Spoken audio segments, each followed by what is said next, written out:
ప్రభునందు ప్రియులైన మీకందరికీ యేసుక్రీస్తు ప్రభువారి నామంలో శుభవందనాలు తెలియజేస్తూ ఉన్నాం. దైవజనులు బ్రదర్ భక్త సింగ్ గారి పరిచర్యలో నుండి దైవ మర్మములు ఆగస్టు 12. ఆయన ఆకారమందు మనుష్యుడిగా కనబడి మరణము పొందినంతగా అనగా శిలువ మరణము పొందినంతగా విధేయత చూపిన వాడై తన్ను తాను తగ్గించుకొనెను. ఫిలిప్పీ పత్రిక 2వ అధ్యాయం 8వ వచనం.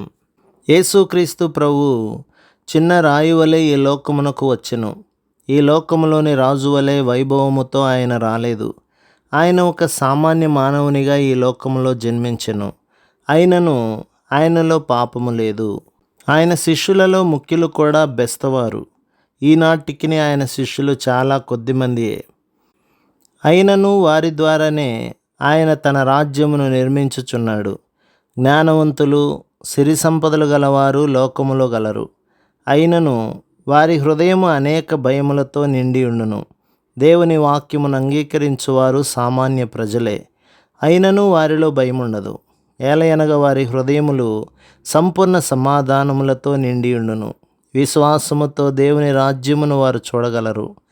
వారి నేత్రముల ఆ రాజ్యము పైనే నిలిచి ఉండును. అందువలననే వారు సంతోషముతో జీవించగలరు. బంగారము ఈ లోక ఘనతను చూపుచున్నది.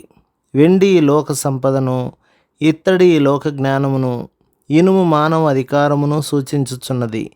ఈ నాలుగింటిని ప్రతి మానవ హృదయంలో చూడగలము.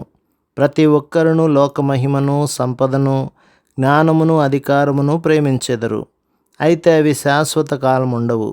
ఒక దినమున అవన్నీ పూర్తిగా నశించును. నీవు జయించువాడవుగా ఉండగోరినచో లోక ఘనత, సంపద, జ్ఞానము, అధికారము పైన నీకెట్టి మక్కువ ఉండకూడదు. వీటి నుండి నీవు సంపూర్ణంగా విడిపించబడి శుద్ధీకరించబడవలెను. అప్పుడే ఇతరులు నీలో క్రీస్తును చూడగలరు. చేతి సహాయం లేక తీయబడిన రాయి నీలో వ్యాపించి అభివృద్ధి చెందును. క్రీస్తు జీవముతో నింపబడుటకు నీవు మనస్ఫూర్తిగా ఆశించదువు. అప్పుడే నీ కన్నులు నిత్యమైన వాటిపై నిలిచి ఉండును. నిత్యమైన ఫలముల కొరకై నీవు ప్రయాసపడెదవు. జీవమగల దేవుడు మనలను జయించు వారిగా చేయునుగాక. ప్రభు మిమ్మును, మీ కుటుంబమును, మీ సంఘమును దీవించి ఆశీర్వదించునుగాక. ఆమేన్.